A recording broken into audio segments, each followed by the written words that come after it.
Livro Fenômenos de Transporte, de Ernesto Bozano. Extraordinários e comentados casos de transporte de desintegração e reintegração da matéria. Continuação do capítulo 1. Caso 11. Há alguns anos atrás publicou o Dr. Schwab um livro intitulado Teleplasma de Telequinesis, Teleplasma e Telecinesia, em que relatou as experiências por ele mesmo feitas, durante 2 anos, com a médium particular Sra. Maria Vollert, sua cliente e pertencente à distinta família, médium da qual declara conhecer a fundo a natureza física e mental, o que lhe permitiu certificar-se, com plena segurança, da legitimidade de suas faculdades mediúnicas.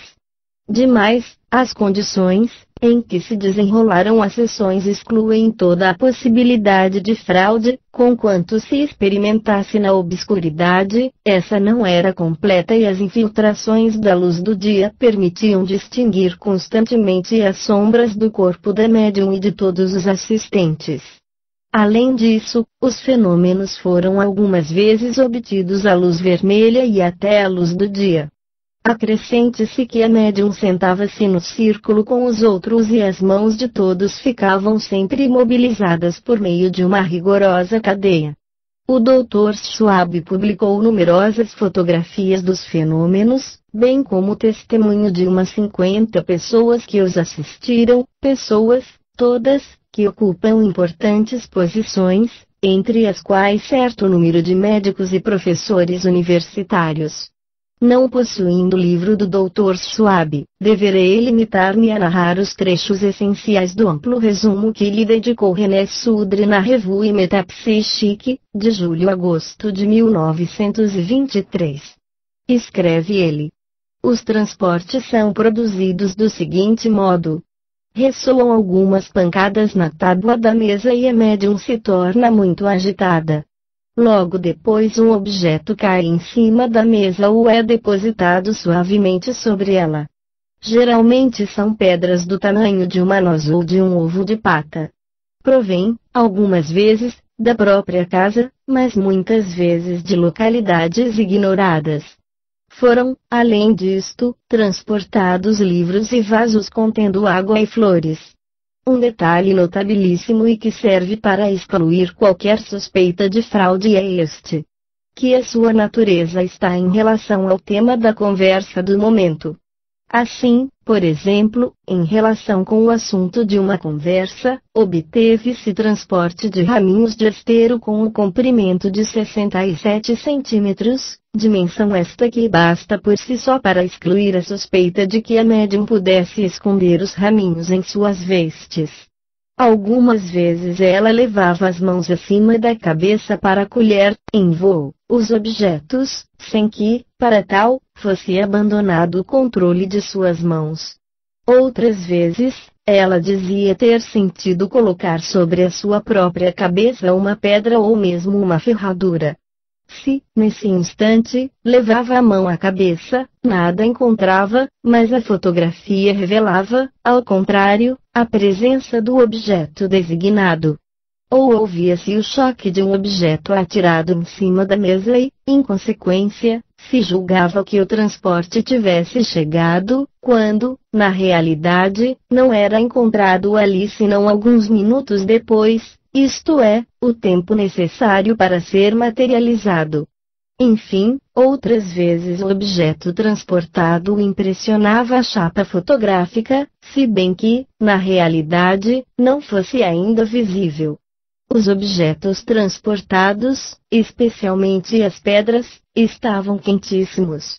As plantas, ao contrário, pareciam muito úmidas.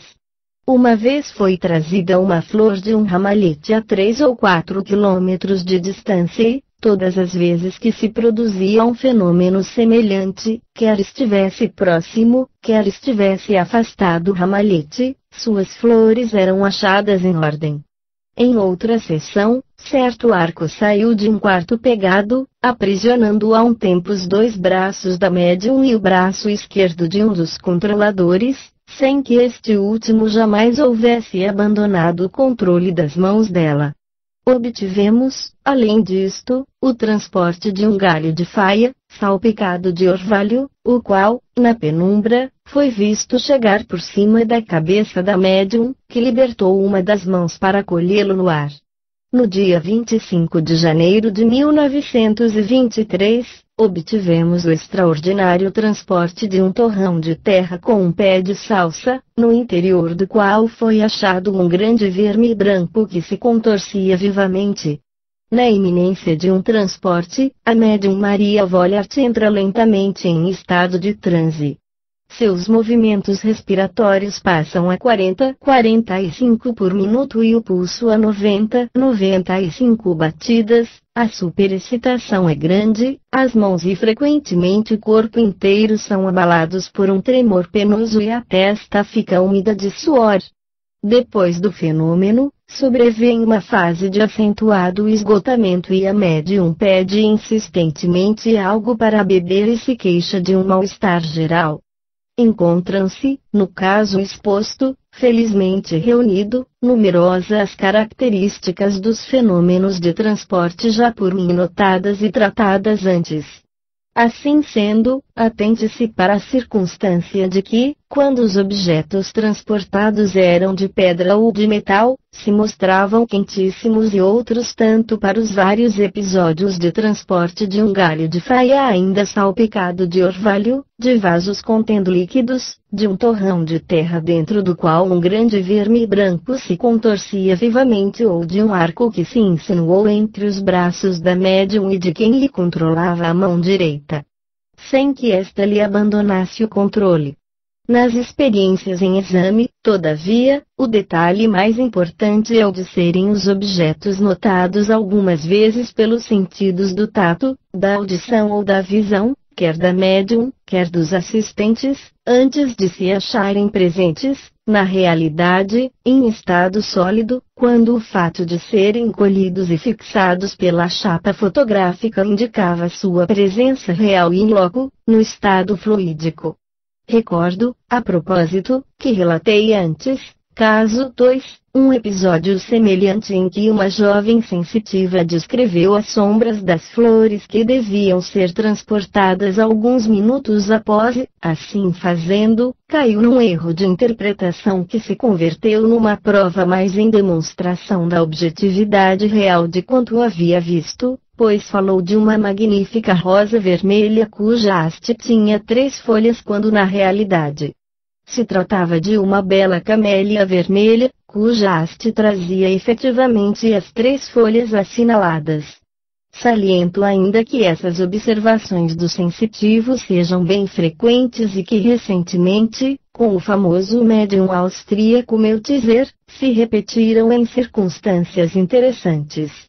Isso aconteceu numa série de sessões realizadas em Londres, no ano de 1927, na sede do British College of Psychical Research, sessões que foram feitas com luz vermelha suficiente para vigiar-se todo o movimento do médium. O diretor da associação supracitada, Sr. Elliot Mackenzie, relata, a propósito, o que se segue. A produção dos transportes de flores foi indubitavelmente a prova mais satisfatória da natureza supranormal dos fenômenos. Muitas vezes vimos as flores quando se materializavam nas mãos do médium, estendidas e abertas. Os transportes determinavam quase sempre um estado de transe no médium e ele via as flores por clarividência, antes de se materializarem, ocasionalmente, também assistentes, que nada sabiam de tais faculdades do médium, anunciavam, por sua vez, perceberem no ar as sombras das flores que pouco depois chegavam, circunstância que, como se sabe, já foi notada por outros médiuns. Na sessão de 1º de novembro, 2 experimentadores, ambos dotados de faculdades mediúnicas, descreveram, separadamente, as sombras das flores que viam perto da janela, a 6 pés acima da cabeça do médium, e pouco depois, ao lado do gabinete, atrás do médium, porém o mais estranho é isto: que, na noite de 9 de novembro, quando a minha esposa e a senhora Crosby arrumavam a sala das sessões, à espera do médium, executavam o seu trabalho na presença da senhora Barkell, que, por sua vez, também é médium. Esta exclamou: "O senhor Meltzer obterá esta noite, com certeza, transportes de goivos." Perguntaram-lhe elas o motivo de tal exclamação e essa respondeu que distinguia a sombra de um monte de goivos junto ao fio da luz elétrica que pendia sobre a mesa das sessões. Foram anotadas as palavras da médium e, naquela mesma noite, foram transportados, em grande quantidade, goivos com flores e folhas, fato muito interessante, tanto mais se o consideramos em relação com outras sombras idênticas, vistas por numerosos clarividentes. Psychic Science, 1923, páginas 17 a 23. A respeito desta última curiosa observação de sombras de flores vistas no ambiente das sessões, ainda antes de estar presente o médium, recordo que uma observação igual foi feita pelo espírito guia da médium Senhora de Esperança e a propósito do famoso transporte de um lírio com 7 pés de altura. Os experimentadores perguntaram ao espírito guia Walter o seguinte: "Podeis informar-nos sobre a maneira como foi transportada a planta?" Walter: "Não o sei dizer, o transporte fora feito por Yolanda. Sei apenas que a planta já estava aqui, antes de chegardes. Achava-se aqui pronta para ser materializada, pelo menos 1 hora antes de a terdes visto. Entendi dizer que ela já estava aqui antes de começar a sessão." Walter: "Sim, antes de assistirdes à sessão. Yolanda me disse que a mantinha já pronta e temia que condições pouco favoráveis impedissem de materializá-la." É de Esperance, Sadowland, no País das Sombras, página 331. Para completar, acrescento que não são raros os casos em que, no lugar de se perceberem as sombras dos objetos que devem chegar, se nota, de repente, a fragrância das flores ou dos perfumes que estão para ser materializados, de modo a poder-se designar, antecipadamente, a qualidade de cada um deles. Não há quem não veja enorme importância teórica de tais circunstâncias do fato, e isto porque concorrem eficazmente para demonstrar que o fenômeno da penetração de um objeto qualquer em um ambiente hermeticamente fechado se dá por obra de um processo de desintegração molecular da matéria que constitui o próprio objeto, a qual sucede um processo de reintegração instantânea, mas nunca com o auxílio de uma fantástica quarta dimensão do espaço que permitiria ao objeto penetrar em um espaço de 3 dimensões, hermeticamente fechado. A sonâmbula Louise dizia a Henry Salce: "Durante a desmaterialização, percebo a desintegração das moléculas dos objetos que, porém, conservam a sua respectiva posição. O objeto assume, então, proporções bem maiores, mas a sua forma inicial não se altera absolutamente." Henry Salce, Despreuves. Em Voila, página 30. Não me estendo em tratar, a seguir, da solução aqui proposta para o grande enigma, porque deverei tratar dela mais extensamente dentro em breve, quando citar o último caso desta primeira categoria dos transportes. Casos 12, 13, 14, 15, 16 e 17. Termino esta primeira categoria dedicada aos transportes obtidos na obscuridade, mas em que se notam modalidades de produção que excluem toda possibilidade de fraude, com a exposição de 6 casos tirados de minhas investigações pessoais sobre os referidos fenômenos, investigações essas que se efetuaram no decênio de 1894 e 1904.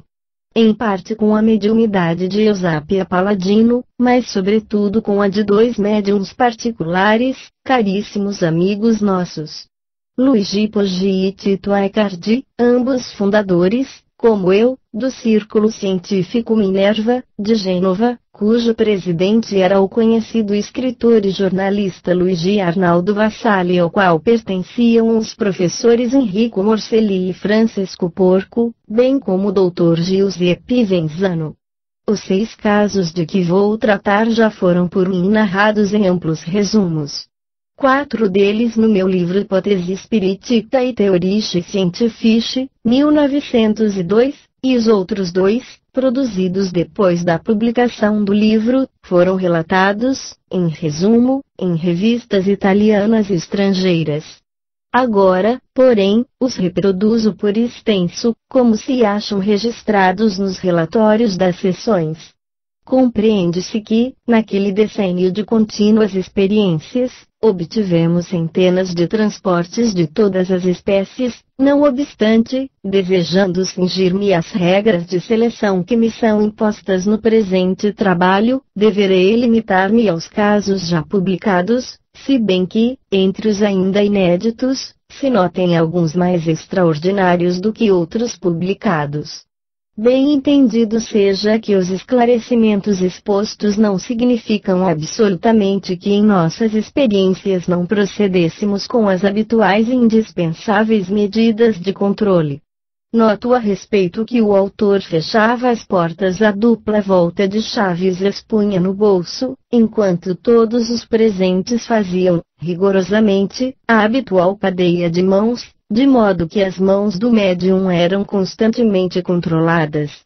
Isto posto, acrescento que, quanto ao que respeita ao nosso principal médium, o amigo Luigi Poggi, possuía-se uma garantia particular na circunstância de que, com ele, os fenômenos de transporte eram invariavelmente anunciados, com antecedência, por crises de convulsões tônico-clônicas que assaltavam, crises penosíssimas para quem as assistia, mas não tanto para o médium, imerso em profundo transe.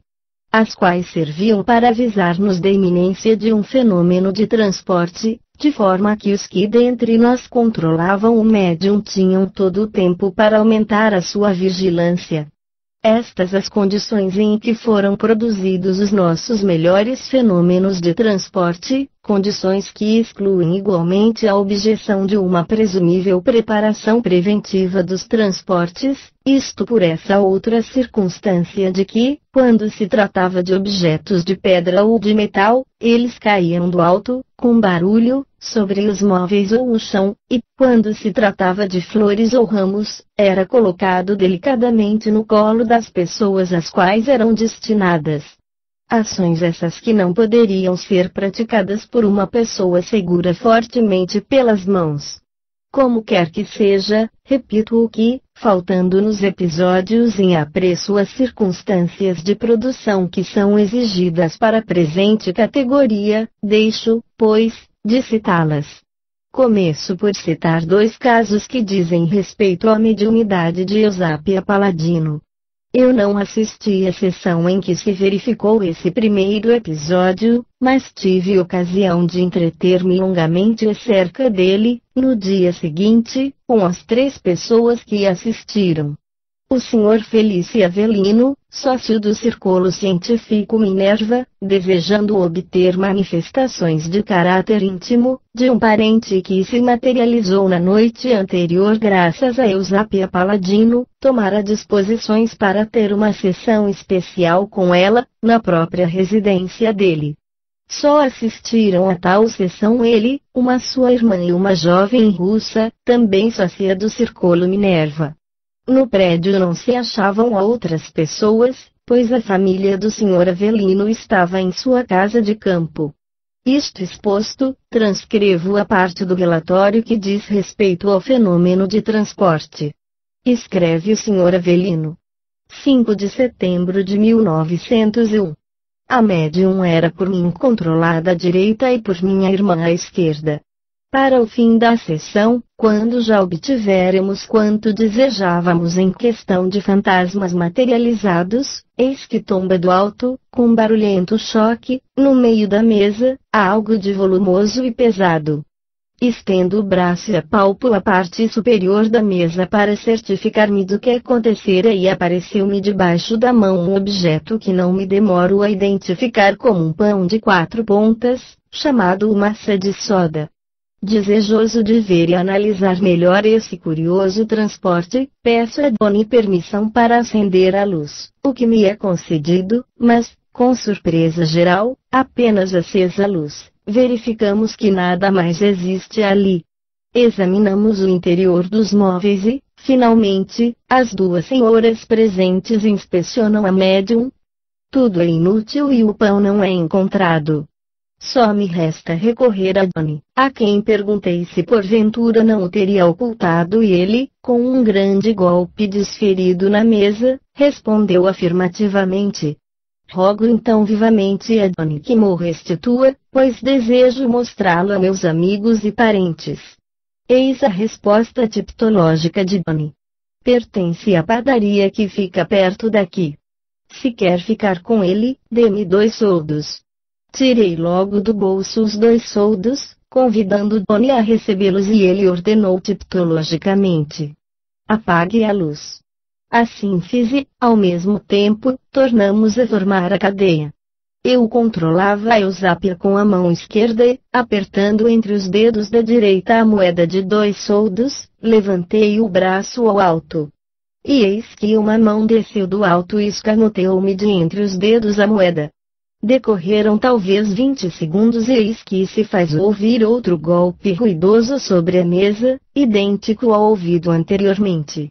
Acesa a luz, apareceu diante de nós o grande pão de massa de soda, desaparecido um pouco antes.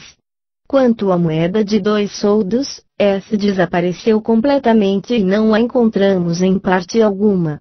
Como complemento desse magnífico tríplice caso de transporte do mesmo objeto, teria sido desejável que, chegado o dia seguinte, se tivesse tentado a prova de uma indagação junto ao padeiro indicado por Donnie, mas indubitavelmente não passou pela mente do amigo Avelino tentá-la isto porque ele pareceu certamente impraticável, tratando-se de uma casa muito sortida e cujo proprietário não poderia dar nem pela falta do pão, nem pela existência de mais 2 soldos em caixa.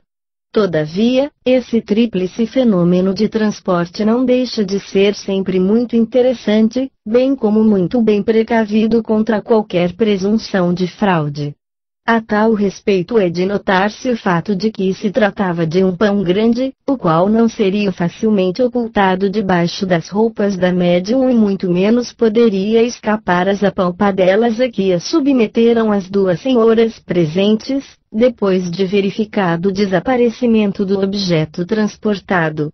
E a propósito, convém observar que a médium, se tivesse produzido fraudulentamente o primeiro grande transporte, não se teria permitido o capricho de fazê-lo desaparecer, correndo o risco de ser revistada, como, na verdade, o foi. Note-se ainda que, quando o amigo Avelino levou o braço ao alto, apertando a moeda entre os dedos, sentiu arrancada pela mão dali proveniente, gesto que não poderia ser produzido por uma pessoa sentada e segura pelas mãos. Ficou por comentar o ato de honestidade a toda prova relativo ao fenômeno de subtração de um pão pertencente a outrem, ato de honestidade patenteado, pela resposta fornecida pelo espírito guia de Eusápia. Observo que tal correção de conduta a propósito de uma propriedade alheia mostra-se, como regra geral, nas personalidades mediúnicas que dirigem os fenômenos de transportes e as modalidades com que se manifesta a casuística, bem como a espécie especial dos objetos transportados o demonstra de modo impressionante. Acontece que, do ponto de vista da gênese presumível de uma boa parte dos fenômenos em apreço, essa circunstância de fato assume tal importância teórica que não se pode discuti-la apressadamente em um comentário, que me reservo de fazer amplamente nas conclusões. Este é o 2º episódio ocorrido com a mediunidade de Eusápia Palladini que, como o anterior, se verificou na residência do amigo Felício Avelino, Rua Cafaro 31, Gênova. Trata-se de uma sessão especial, com rigoroso controle científico e presidido pelo professor Enrico Morcelli, sendo os outros experimentadores o Sr. Felício Avelino com seu irmão e seu pai, o Sr. Giuseppe Venzano e eu, redator da ata. A sessão foi feita no dia 9 de maio de 1913. Do ponto de vista probatório, o fenômeno mais importante produziu-se no início, quando experimentávamos a luz de umbigo de gás com camisa Auer. Em tais circunstâncias, as saias de Eusápia funcionavam como gabinete escuro e toda vez que observávamos o encher delas, subitamente dali emergia uma mãozinha de criança, perfeitamente formada e bem visível a todos, que dava um puxão em nossas calças e a miúde se aventurava fora da sombra da mesa e, movimentando-se rapidamente, puxava também os bigodes do professor Morcelli. Quando a luz foi apagada, notáveis fenômenos de materialização começaram a se produzir, mas seria fora de propósito narrá-los aqui. Já para o fim da sessão, produziu-se o seguinte fenômeno de transporte a pedido. Eis o trecho da relação que a ele se refere. O tempo está péssimo e chove torrencialmente. O apartamento do amigo Avelino está situado no quarto andar, porém o edifício, na parte traseira, está apoiado em um morro cortado nesse ponto e resguardado por uma alta muralha que tem a altura do referido apartamento. Em cima da muralha há um jardim com uma larga fileira de plantas colocadas em vasos. Entre essas, pela manhã, eu havia notado um magnífico pé de cravo encarnado, em plena florescência. Dirigi-me, pois, a Johnny nas seguintes palavras. Johnny, no jardim defronte desta janela, há um belíssimo pé de cravos em flor. Ficar-lhe-ei muito agradecido se nos trouxer uma flor dele. Ressoou sobre a mesa uma forte pancada de assentimento e pouco depois uma mão colocou algumas flores em cima de meu joelho. Acendeu-se a luz, verificando-se que, efetivamente, se tratava dos cravos encarnados, cortados, sem dúvida, da planta indicada, porém o detalhe mais interessante do transporte foi este. Como, no momento, estava chovendo a cântaros, os cravos se achavam encharcados de água. Esse fenômeno causou extraordinária impressão no professor Morcelli que, embora já reconhecesse a realidade incontestável dos fenômenos de materialização de fantasmas, não admitia ainda a possibilidade científica e, por conseguinte, a genuinidade dos fenômenos de transporte. Foi precisamente pensando nisso que me ocorreu tentar a prova de um transporte a pedido, que não despertasse as suspeitas do professor. A tentativa teve um êxito superior à expectativa, já que não tive em mente outra prova acerca da realidade do fenômeno que a resultante do transporte, a pedido, de determinadas flores, porquanto estas chegaram revestidas de uma contraprova de uma autenticidade inesperada. A de estarem molhadas porque lá fora chovia. Já fiz notar, em outras circunstâncias, que os episódios do gênero são bastante frequentes nesta casuística, conhecendo-se transportes de flores salpicadas de pedaços de neve. Acrescento que se conhecem casos de transportes de conchas marinhas gotejando água salgada e outros de botões de rosas com os cabos cheios de ácaros, piolhos de rosa. Enfim, deve-se inferir que os transportes chegavam nas condições justas em que se achavam no momento, o que serve para demonstrar que o fenômeno da desintegração do objeto transportado se produz com o conjunto integral da matéria que constitui o objeto e a coisa aderente ao mesmo objeto, não importando que esta última seja extrínseca a ele. O seguinte episódio aconteceu graças à mediunidade do Sr. Tino Aicardi, cujas faculdades supranormais se revelaram de modo bastante curioso. Ele era um cético irredutível em matéria de pesquisas mediúnicas e lamentava que nós, pobres espíritas, nos deixássemos enganar por uma vulgar charlatã como Eusápia. Aconteceu, pois, que, Quando Peretti o convidou para ir à sua casa a fim de assistir a uma sessão com um médium privado, ele aceitou o convite com o propósito declarado de querer abrir os olhos do amigo e convencê-lo de que era vítima de truques combinados com credulidade, sugestão, autossugestão e não sei mais quantas coisas. O que, ao contrário, ocorreu nessa noite memorável foi bem outra coisa, pois, logo que se fez a obscuridade e se estabeleceu a corrente entre os presentes, o recém-vindo caiu em profundo transe, não tardando a manifestação de fenômenos de golpes fortíssimos à distância, de transportes de objetos pesadíssimos e de luzes mediúnicas belíssimas, manifestações que não havíamos obtido até aquela noite.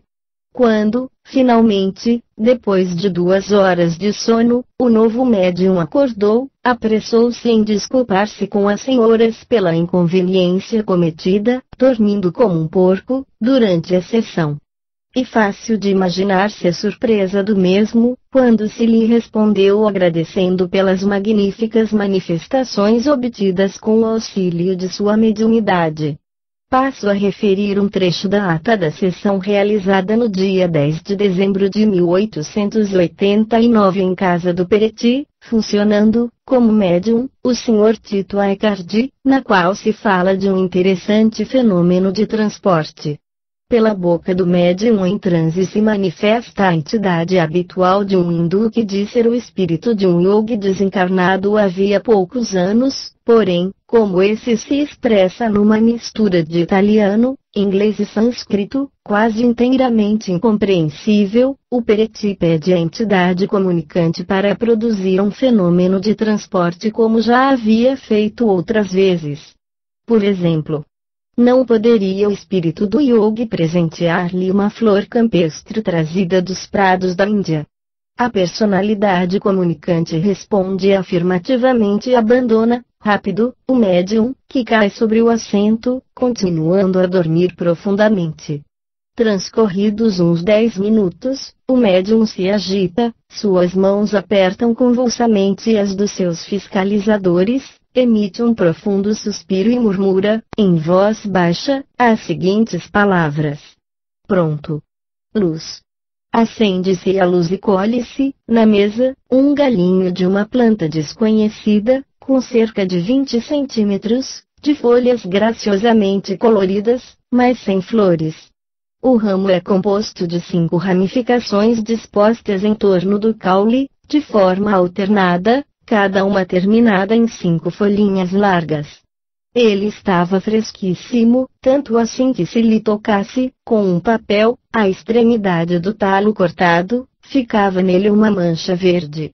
No dia seguinte, com o fim de identificar a espécie de planta a que pertencia esse galho, procuramos os principais floricultores da cidade, mas inutilmente, porque nenhum deles jamais havia cultivado tal gênero de planta e não podia classificá-la porque nunca vira antes, estando, porém, todos concordes em julgá-la uma exótica planta tropical, cultivada somente em estufa. Como esse galinho foi conservado, dissecando com todo cuidado, alguns anos depois foi apresentado ao professor Otto Penzig, catedrático de botânica da Universidade de Gênova, que reconheceu nele um arbusto bem comum da flora hindu, com os quais se fazem sebes de divisão, ao norte da Índia. Eis os fatos. Quando em 1902 publiquei este episódio em meu livro Hipótese Espiritica e Theorie Scientifique, apareceu um crítico que, embora admitindo a autenticidade desse transporte, se mostrou surpreso com a enorme distância existente entre Gênova e a Índia, por causa do que sugeriu como explicação mais verossímil, que o transporte tivesse sido tirado de uma estufa qualquer, existente nos arredores de Gênova.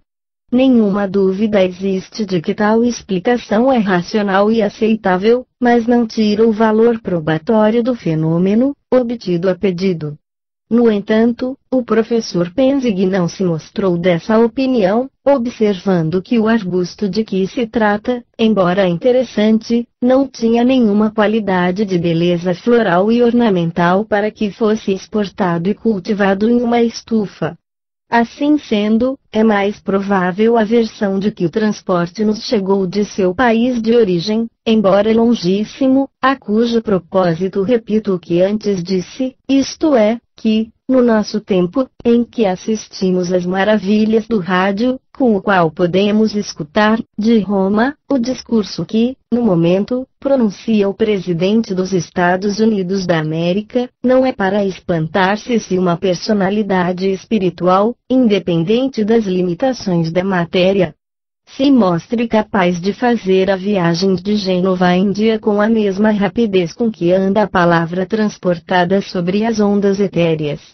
Essa espécie de ceticismo era mais do que justificada nos críticos das duas gerações passadas, mas não é mais em nossa época e esta consideração deveria ensinar muito a muita gente, especialmente a respeito de outras formas análogas de ceticismos aparentemente justificados, os quais estão em relação com os mistérios que ainda envolvem as manifestações mediúnicas. Se tivermos bastante paciência em resignar-nos a esperar, poderemos ficar certos de que novas estupefacientes descobertas científicas vertentes sobre o universo oculto e inexplorado das vibrações físicas e psíquicas intervirão a seu tempo para ajudar-nos a compreender. O seguinte episódio se produziu com a mediunidade do amigo Luigi Poggi na sessão de 27 de fevereiro de 1901. Estavam presentes os cônjuges Peretti, o Dr. Giuseppe Venzano, o Sr. Adolfo Schmoltz e quem este escreve. Eis o relato da sessão tal como reza a referida ata. Começa a sessão às 20h30 e os presentes formam a cadeia. Faz-se a luz vermelha e, pouco depois, completa a obscuridade. O médium cai em transe, quase imediatamente. Está inquieto e não tarda em manifestar-se por sua vez uma personalidade mediúnica que se expressa com voz rouca, de um timbre acentuadamente baritonal, ou seja, relativo a barítono. Fala em francês e, nas frases que profere, denota estranha imperiosidade. Pergunta-se o nome da entidade comunicante. O médium apanha o lápis e escreve Conde de la Gruyère, depois do que dá sinais de viva agitação e perde o contato das mãos de todos os assistentes. Sem romper a cadeia, todas as mãos se juntam sobre as dele, que começam logo, de modo curioso e engenhoso, a enlaçar cada dedo de suas mãos com o dedo de cada mão dos presentes. Não tardam em verificar-se as contrações de costume, em seguida, se produzem movimentos convulsivos tônico-clônicos e logo um estado de abandono e relaxamento. Ao mesmo tempo se ouve claramente uma pancada seca no chão, como de um corpo metálico caído de regular altura. Compreende-se que se trata de um transporte e se pede licença para se acender a luz. Os olhares de todos os presentes se dirigem para o ponto do soalho onde se perceber a queda do objeto e aí se encontra um grosso prego. Mede uns 10 centímetros de comprimento e sua extremidade pontiaguda mostra vestígios, até a metade, de cal seco. O descobrimento do transporte e a natureza do objeto, que os esposos Peretti afirmam não pertencer à sua casa, despertam a curiosidade dos presentes, que perguntam à personalidade comunicante de onde o tirara, tendo ela respondido: tirei do terraço do vizinho de cima. No dia seguinte, o Sr. Peretti procurou seus vizinhos, os senhores, e lhes perguntou se por acaso reconheciam o prego que lhes apresentava. A senhora pareceu reconhecê-lo e, apanhando o dito prego, se dirigiu, sem mais, para o terraço anexo ao seu apartamento, aonde os demais a seguiram.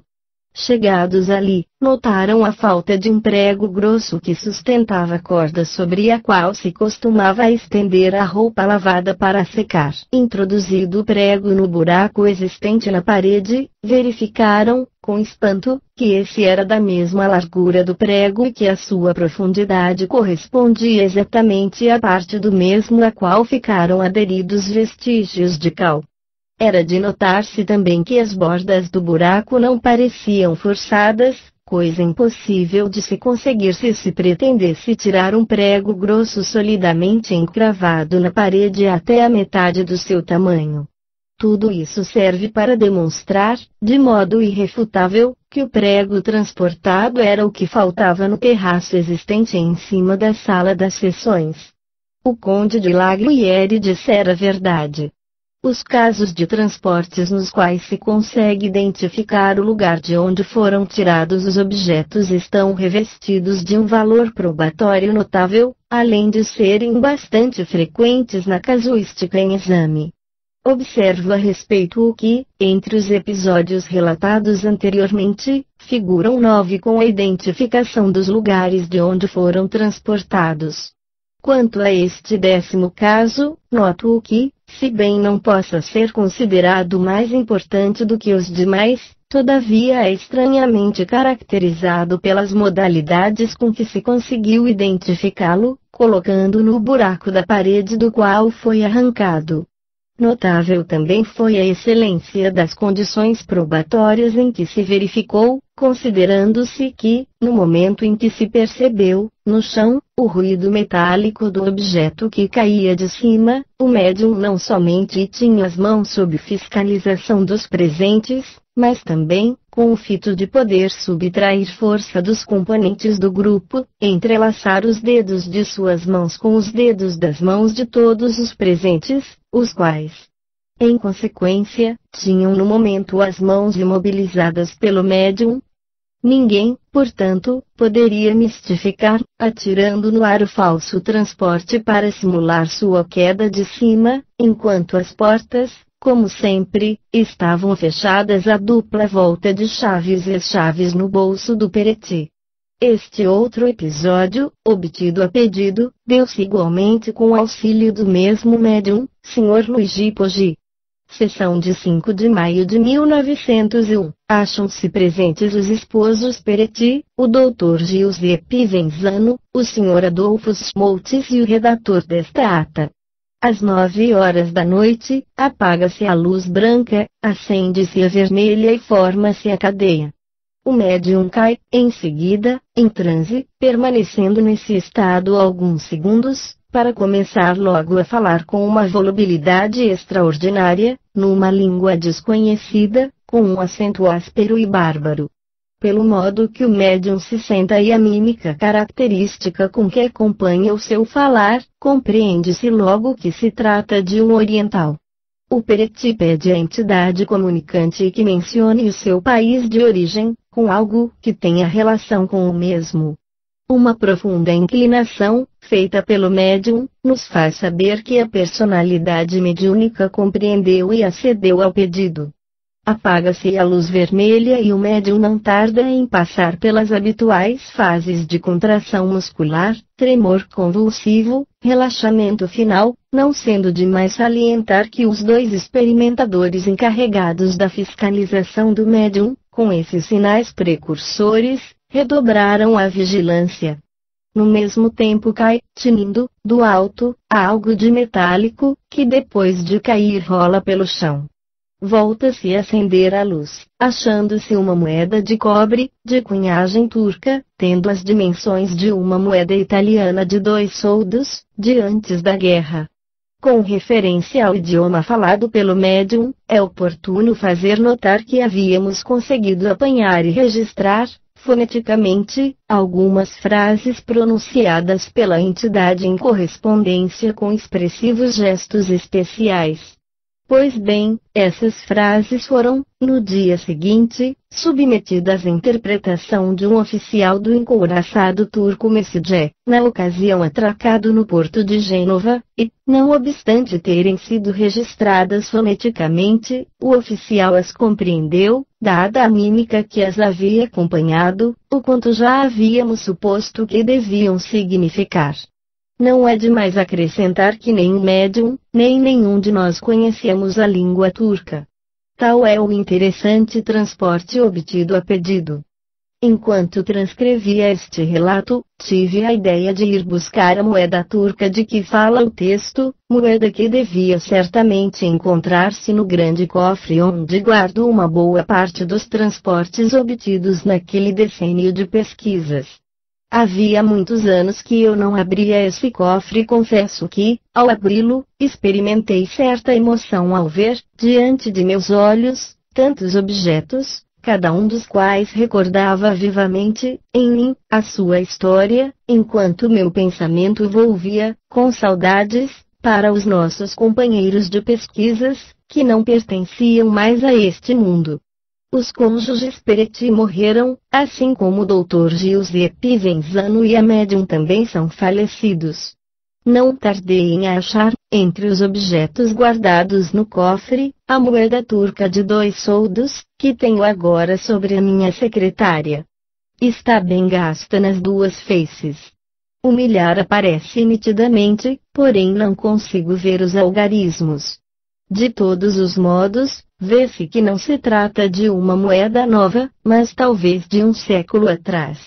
Observo que, no caso em exame, a prova da genuinidade do fenômeno de transporte não é apenas fundada sobre o fato de ter sido obtido a pedido, mas resulta também do fato de que o médium, incorporando uma personalidade espiritual turca, não só transporta, a pedido, uma moeda turca, mas se exprime em língua turca. E, assim sendo, dever-se-á racionalmente concluir que o fenômeno de transporte por nós conseguido, além de ser autenticamente supranormal, é também positivamente espírita, visto que, se o médium e todos os presentes ignoravam a língua turca, por certo a entidade que se exprimiu em tal idioma não era, certamente, uma personalidade sonambúlica. Passo agora a relatar o fenômeno de transporte mais importante, teoricamente, por nós obtido no decênio de nossas experiências, consistindo sua importância no seguinte. Trata-se de um transporte que ficou pela metade, resultando daí um valor teórico incomparável, porquanto esta circunstância serve para resolver, sobre a base dos fatos, o problema relacionado com as modalidades com que se realizam os fenômenos de transportes. Bem entendido que tal solução não significa ainda que se tenha conseguido desvendar o enorme mistério.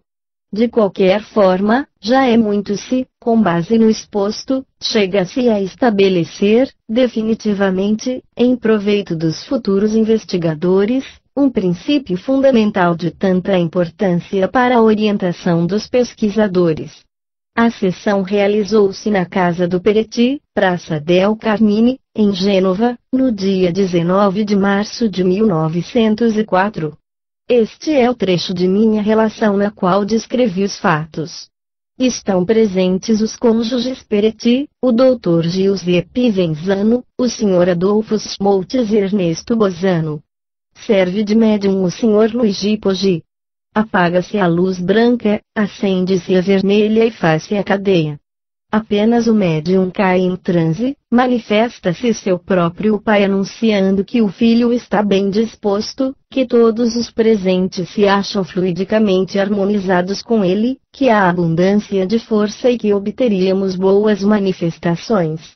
E assim sucedeu, de fato, porém, não sendo o caso de dar conta de toda a sessão, limito-me a reproduzir o episódio que seguiu o outro aqui considerado e é que se manifestou a mãe do médium que disse, a título de prova de identificação, traria para o filho algo que o convencesse. Pouco depois caía, de cima, uma pedra oval do tamanho de um ovo de pavoa e a personalidade comunicante nos informava que o havia tirado da construção em grotesco que ornamentava o seu próprio túmulo. Faço notar que o túmulo da mãe do médium acha-se no cemitério de uma pequena cidade toscana, a uma distância aproximada de 300 quilômetros. Quando o filho despertou do transe, confirmou que, sobre a sepultura de sua progenitora, se eleva uma construção em grotesco, formada de rochas de conglomerados de aluvião que, como se sabe, se compõe de pedras arredondadas e areias marinhas amalgamadas e petrificadas juntas há séculos. Encorajado com o magnífico transporte obtido, pergunto à personalidade mediúnica comunicante se poderia trazer-me um pequeno bloco de pirite que se encontra no meu escritório, a uma distância aproximada de 2 quilômetros. A entidade espiritual observa. O transporte, que conseguistes, quase esgotou a reserva de força, porém o tentarei. Pouco depois o médium é tomado de contrações espasmódicas que indicam a chegada de um transporte, mas quando ele se deixa cair sobre o assento, não se percebe ruído algum da queda de um objeto. Peço informações à personalidade comunicante e essa responde. Faltou-me força. Consegui desmaterializar uma parte da pirite e trazê-la até aqui, porém agora me falta força para rematerializá-la. Acendei a luz. Acende-se a luz e, com enorme assombro de todos, verifica-se que a mesa, as roupas e os cabelos dos presentes, assim como o tapete e os móveis próximos, estão cobertos de uma camada finíssima de um pozinho brilhante de pirite e enxofre. Terminada a sessão e regressado à minha casa, verifico, no meu escritório, que ao bloco de pirite faltava um grosso fragmento que se podia calcular na terça parte do objeto e representado por um profundo talho no mesmo. Até aqui a relação deste caso excepcional, mas como complemento da mesma, acrescento que nós recolhemos pacientemente, com as pontas dos dedos, uma grande parte daquele pó impalpável espalhado sobre a mesa, as nossas vestes e um pouco em outras partes e que a porção que recolhi conservo zelosamente em um tubo de vidro. A propósito, quero referir-me a uma curiosa surpresa que tive recentemente aqui, durante muitos anos, não tendo nunca oportunidade de tocar nesse tubinho de vidro, quando me ocorreu fazê-lo, notei que o pozinho impalpável, por nós recolhido com as pontas dos dedos, não era mais impalpável e se mostrava sob uma forma granulosa comparável à miudíssima munição de caça. Não poderei dizer quando se deu tal transformação molecular, mas, provavelmente, o fenômeno deve ter se produzido logo depois da sessão, quando o pozinho ainda estava saturado da força que o havia desintegrado, força que, em parte, já havia iniciado a sua reintegração, visto que o estado de pó impalpável no qual recolhemos indicava já um princípio de reintegração que, do estado fluídico, ia transformando em matéria sólida. Pulverizada. Disse, no começo, que o grande valor teórico do fenômeno por nós obtido residia na circunstância de que por ele se revelavam, de forma incontestável, as modalidades com as quais se produziam os fenômenos de transporte, mistério esse em torno do qual haviam trabalhado as mentes de muitos investigadores, propugnando hipóteses explicativas diversas, entre as quais a bem absurda e inconcebível de que os objetos transportados penetrariam em ambiente hermeticamente fechado, passando por uma quarta dimensão do espaço, hipótese puramente metafísica, literalmente fantástica e nunca demonstrável, o que equivale a dizer que, por intermédio dela, nada se explicará. Eis então que se produz um fenômeno positivamente comprovado que basta por si só para destruir a hipótese da quarta dimensão, colocando a questão sobre bases experimentais seguras.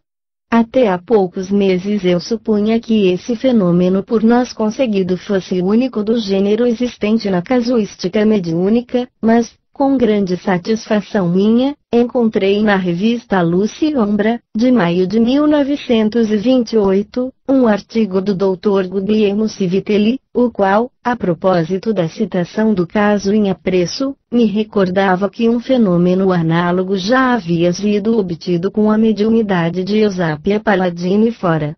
Narrado, a seu tempo, pelo Sr. Gaetano Miranda.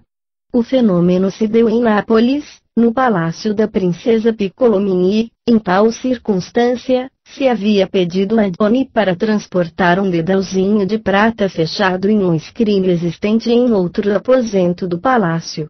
Quando se esperava a produção do fenômeno, uma circunstância imprevista fizera interromper e suspender a sessão. Mais tarde foi examinado o referido escrínio e verificou-se que no lugar do dedalzinho existia uma pitada de pó de prata impalpável.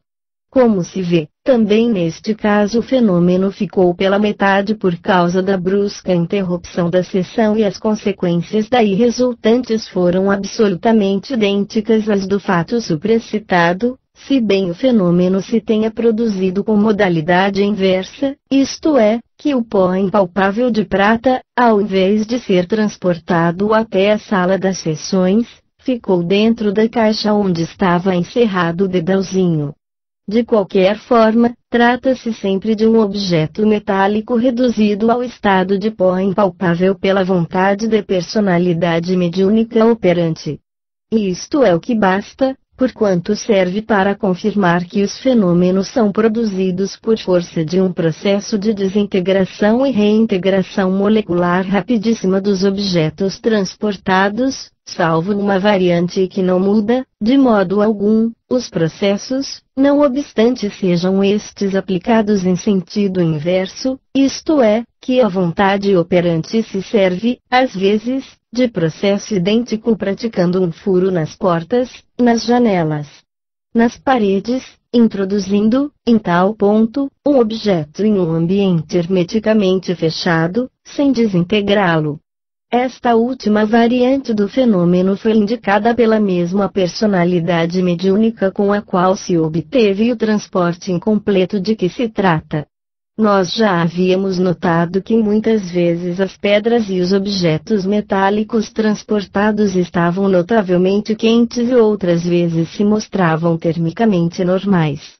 Perguntei, pois, ao nosso espírito guia por que causa se davam tais alternativas de condições térmicas contraditórias e este nos informou que, quando os objetos estavam quentes, isto acontecia porque eles haviam desintegrado fulminantemente a matéria constituinte do objeto transportado, provocando, de tal modo, uma reação térmica mais ou menos considerável, conforme a constituição molecular dos objetos e que, quando, ao contrário, esses chegavam termicamente normais, isto acontecia porque, em lugar de desintegrar o objeto, eles haviam desintegrado a madeira da porta ou da janela.